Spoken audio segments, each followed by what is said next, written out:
नमस्कार मित्रों, स्वागत करते हैं एक बार फिर से हम आपके अपने YouTube चैनल कवि क्लासेस में। आज हम लोग BHU B.Ed एंट्रेंस एग्जामिनेशन 2022 में जो हम लोग का सेशन चल रहा है सेक्शन ए का, उस सेक्शन ए में आज हम लोग का जो सेशन है वह 18 है। तो चलिए शुरू करते हैं आज अपने सेशन को। क्वेश्चन नंबर 1 दिया हुआ है कि I believe study for business. It means मुझे विश्वास है कि अध्ययन जो है व्यवसाय के लिए है। यदि परिश्रम आवश्यक हो, परिश्रम आवश्यक नहीं हो, प्रशिक्षण आवश्यक हो या फिर प्रशिक्षण आवश्यक नहीं है। यानी कि यहाँ पे कहने का तात्पर्य है कि मुझे विश्वास है कि अध्ययन जो है व्यवसाय के लिए परिश्रम आवश्यक होगा। ठीक है, यानी कि अध्ययन जो है वो व्यवसाय के लिए क्या होता है, तो कौन सा यहाँ पे आवश्यक होगा, तो ऑप्शन नंबर 1 का जो होगा प्रशिक्षण आवश्यक होगा, ये आपका सही आंसर होगा। यानी कि अध्ययन व्यवसाय के लिए प्रशिक्षण जो है वह बहुत ही जरूरी है। क्वेश्चन नंबर 2 दिया हुआ है कि I would like to use my leisure time, यानी कि मैं अपने अवकाश के क्षणों का उपयोग करना चाहूंगा या चाहूंगी चित्रकारी करना या सोना या फिर फिल्म देखने में, लेखन, चुनाव प्रचार या फिर गपशप में, पत्रिकाएं पढ़ना या फिर संगीत सीखना या फिर घर की सजावट करने में या फिर बागवानी करना, खाना बनाना या फिर कपड़े सिलना में मैं अपना समय जो है व्यतीत करूंगी। तो सही आंसर होगा ऑप्शन नंबर सी कि पत्रिकाएं पढ़ना, संगीत सीखना और घर की सजावट करना, इन सभी में मैं अपने जो कह सकते हैं कि खाली समय उसका यूज मैं करना चाहूंगी। क्वेश्चन नंबर 3 दिया हुआ है कि what is the best way to respond to a wrong answer given by a student. यानी एक विद्यार्थी द्वारा दिए गए गलत उत्तर पर प्रतिक्रिया करने की सर्वोत्तम विधि कौन सी है। उसे पाठ याद करने के लिए डांटिए, उत्तर गलत क्यों है उसको समझाइए, किसी दूसरे विद्यार्थी से ठीक उत्तर पूछिए या फिर गलत उत्तर को छोड़कर अन्य प्रश्न जो है वो पूछना आप उससे शुरू कर दीजिए। तो सही आंसर होगा ऑप्शन नंबर बी कि गलत उत्तर क्यों हुआ है इसको उसको समझाने की कोशिश करेंगे आप। क्वेश्चन नंबर 4 दिया हुआ है कि which of the following statements is not true. निम्नलिखित कथनों में से कौन सा कथन जो है सत्य नहीं है। शिक्षण एक कला है, शिक्षकों को प्रशिक्षित किया जा सकता है, शिक्षक जन्मजात होते हैं, उपरोक्त सभी। इसमें कौन सा ऑप्शन सही होगा, तो ऑप्शन नंबर 4 का सी सही होगा कि शिक्षक जो होते हैं जन्मजात होते हैं। ये कथन जो है वो आपका सत्य नहीं है, क्योंकि टीचर बनने के लिए आपको क्या करना होता है कि ट्रेनिंग लेना पड़ता है। और ट्रेनिंग किस माध्यम से आप लोग ले सकते हैं, डीएड करके या फिर आप लोग कर सकते हैं बीएड करके या फिर बीएलएड करके या फिर बीटीसी करके या डीएलएड करके, इन सभी चीजों के द्वारा आप ट्रेनिंग प्राप्त कर सकते हैं। क्वेश्चन नंबर 5 दिया हुआ है कि the most important challenge before a teacher is, यानी एक अध्यापक के समक्ष सर्वाधिक महत्वपूर्ण चुनौती क्या है। कक्षा में अनुशासन बनाए रखना, छात्रों को तैयार करना कि वे अपना गृह कार्य करें, प्रश्न पत्र तैयार करना या फिर शिक्षण अधिगम प्रक्रिया को रुचिकर बनाना। ये क्या होगा, तो प्रश्न नंबर 5 का ऑप्शन नंबर डी जो होगा वो सही होगा कि शिक्षण अधिगम प्रक्रिया को रुचिकर बनाना, ये आपका सही आंसर होगा। क्वेश्चन नंबर 6 दिया हुआ है कि who among the following is against school related work. निम्न में से कौन विद्यालय संबंधी कार्यों के विरुद्ध है।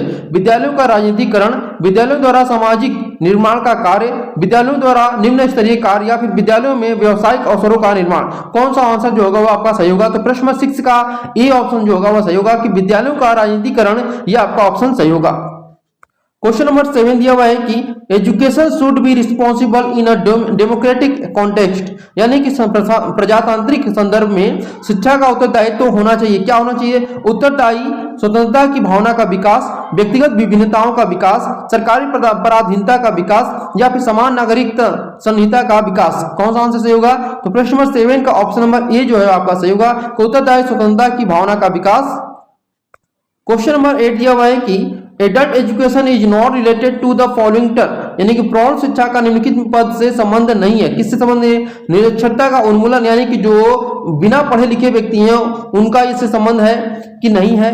ऑप्शन नंबर बी है उपचारपरक शिक्षा का आयोजन या फिर व्यवसायिक शिक्षा का आयोजन या फिर राजनीतिक शिक्षा का आयोजन। तो सही आंसर होगा ऑप्शन नंबर डी, यानी कि राजनीतिक शिक्षा का आयोजन जो है वह प्रौढ़ शिक्षा से संबंधित बिल्कुल ही नहीं है। क्वेश्चन नंबर 9 दिया हुआ है कि एडल्ट एजुकेशन इज, यानी कि प्रौढ़ शिक्षा क्या है, प्रौढ़ व्यक्तियों के लिए, निरक्षर प्रौढ़ व्यक्तियों के लिए, सामान्य प्रौढ़ व्यक्तियों के लिए, विद्यालय जाने वाले प्रौढ़ व्यक्तियों के लिए, किसके लिए यह है, तो प्रश्न नंबर 9 का जो सही आंसर होगा वो होगा आपका ऑप्शन नंबर बी, यानी कि निरक्षर प्रौढ़ व्यक्तियों के लिए यह प्रौढ़ शिक्षा की गई है व्यवस्था। क्वेश्चन नंबर 10 दिया हुआ है कि the search method has been invented to teach the students, यानी कि छात्रों को सिखाने के लिए खोज पद्धति जो है उसका आविष्कार किया गया है। किस स्तर पर के लिए इसका आविष्कार किया गया है? प्राथमिक स्तर पर के लिए, या हाई स्कूल स्तर पर के लिए, विश्वविद्यालय स्तर पर के लिए, या फिर सभी स्तरों के लिए इसका आविष्कार किया गया है। तो यहाँ पे प्रश्न नंबर 10 का जो सही आंसर होगा वो होगा आपका ऑप्शन नंबर बी, यानी कि हाई स्कूल स्तर की शिक्षा के लिए खोज पद्धति का यहाँ पे आविष्कार किया गया है। क्वेश्चन नंबर 11 दिया हुआ है कि in which year government of India announced the establishment of secondary education commission, यानी कि किस वर्ष भारत सरकार ने माध्यमिक शिक्षा आयोग की स्थापना की घोषणा की थी? 1952 में, 1945 में, 1950 में, या फिर 1961 में की थी? तो प्रश्न नंबर 11 का जो सही आंसर होगा वह कौन सा होगा? तो ऑप्शन नंबर यहाँ पे ए सही होगा। 1952 में भारत सरकार ने माध्यमिक शिक्षा आयोग की स्थापना की घोषणा की थी।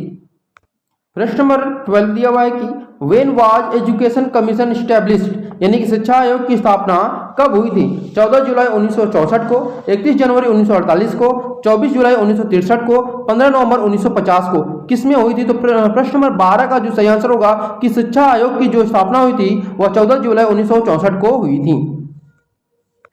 प्रश्न नंबर 13 दिया हुआ है कि in which year the government of India determined the recommendation of Kothari commission, यानी कि किस वर्ष भारत सरकार ने कोठारी आयोग की सिफारिश को निर्धारण किया गया था? 1988 को, 1962 को, 1968 को, 1954 को, किसमें किया गया था? तो प्रश्न नंबर 13 का जो सही आंसर होगा कि किस वर्ष भारत सरकार ने, तो इसका सही आंसर होगा ऑप्शन नंबर सी, यानी कि 1968, ये आपका ऑप्शन सही होगा।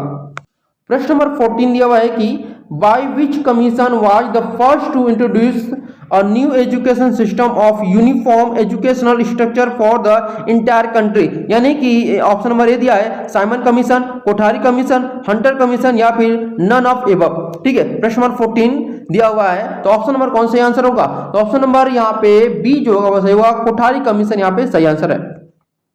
प्रश्न नंबर 15 जो दिया हुआ है यह आपका सीरीज वाले प्रश्न, जो टॉपिक है आपका उससे प्रश्न पूछा गया है। तो सीरीज में जिस प्रकार से प्रश्न पूछा जाता है मैंने आपको बताया भी था पहले भी।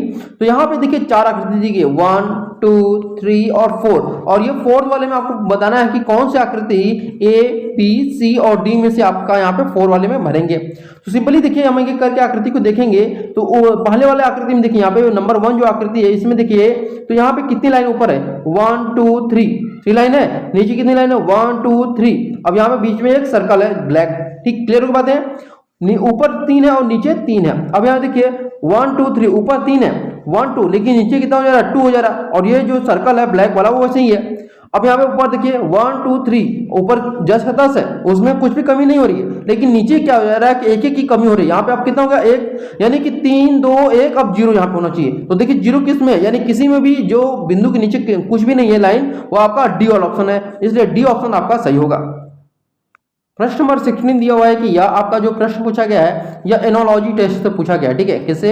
एनोलॉजी टेस्ट नामक टॉपिक से यह प्रश्न आपका लिया गया है। तो चलिए इसे बताते हैं कैसे इसको हल करेंगे। तो जब हम इसको देखेंगे कैसे हल करना है, तो ये आकृति हम देखेंगे 1 2 3 और 4। तो 4 आकृति में जब भी एनोलॉजी को देखिए तो 2 को लेकर चलिए। ठीक है, 2 आकृति यहाँ पे ले लीजिए और 2 आकृति इसमें से देख लीजिए। ठीक है, क्लियर हो बात है? अब क्या करिए आप लोग, देखिए यहाँ पे क्या दिया हुआ, इन दोनों में क्या संबंध है? 1 2 3, ये 3 लाइन है। इसके बाद 1 2 3 4 5। ठीक है, यानी कि 3 और 2, यानी कि इसमें 3 लाइन है और इसमें कितने है? 5 लाइन है। ठीक है, तो सेम इसमें देखेंगे 1 2 3 और 4 लाइन है, यानी इसमें 4 लाइन है। तो इसमें कितना होना चाहिए? क्योंकि इसमें 3 है तो 5 है, यानी कि 2 का फर्क है, इसमें भी 2 का फर्क होना चाहिए। तो 4 2 6 लाइन हम देखते हैं किसमें होगा। तो 6 लाइन आप यहाँ पे देखिए, ऑप्शन नंबर जो हमारा सी है उसमें आपका 6 लाइन है। देखिए 1 2 3 4 5 और ये 6, यानी कि 6 लाइन आपका है सी वाले में। तो इसलिए यहाँ पे ऑप्शन कौन सा आएगा? सी ऑप्शन आपका यहाँ पे सही होगा। ठीक है, तो सी ऑप्शन हमको सही कर देते हैं।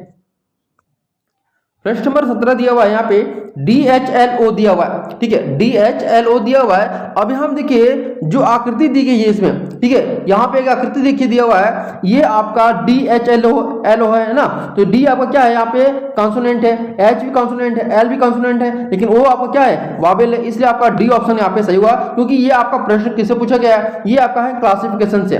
ठीक है, किससे आपका है? क्लासिफिकेशन से प्रश्न आपका पूछा गया है। तो क्लासिफिकेशन में हमेशा देखा करिए कि कौन सा एक जो है वह अलग है चार लोगों से, ठीक है। तो चार लोगों से, इसमें चार लोग हैं ये ABCD, और इनमें से एक लोग जो है वो अलग है, तो वह कौन सा आपका D वाला अलग है। इसे ऑप्शन नंबर D जो होगा सही होगा।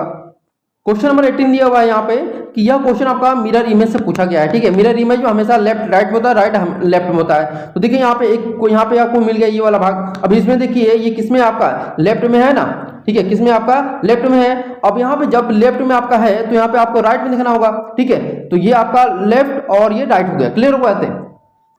सॉरी, ये लेफ्ट में नहीं आपका, ये राइट में है, ठीक है। कहां पे आपका है, राइट में है। अब हम दिखाएंगे ये लेफ्ट में कहां पर आपको मिलेगा। तो ये आपका किस में मिल रहा है, यहां पर मिल रहा है, ये आपका राइट लेफ्ट में साइड में मिल रहा है। तो ये आपका आंसर जो होगा ए सही हो जाएगा।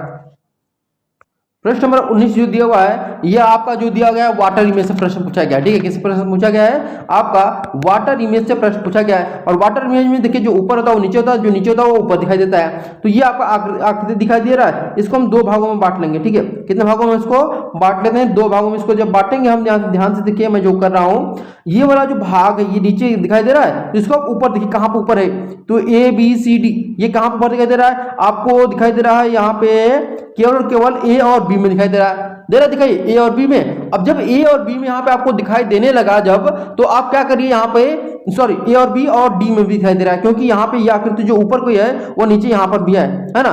तो यहाँ पे 3 में दिखाई देने लगा। अब ये देखिए ऊपर वाली आकृति इस वाले में दिखेगा, ठीक है, इस वाले में देखेंगे तो ये जो ऊपर की आकृति है ये नीचे किस में दिखाई दे रही है, नीचे केवल और केवल एक ही आकृति है जिसमें कि ये नीचे दिखाई दे रही है। और वह कौन सी आकृति आपकी है, केवल एक ही आकृति है, और यह आपका D वाला आकृति है। क्योंकि यहाँ पे देखिए ये आकृति आपका दिया हुआ है ऊपर वाले भाग में, तो ये आपका नीचे वाला दिया हुआ है, इसलिए D ऑप्शन आपका सही होगा।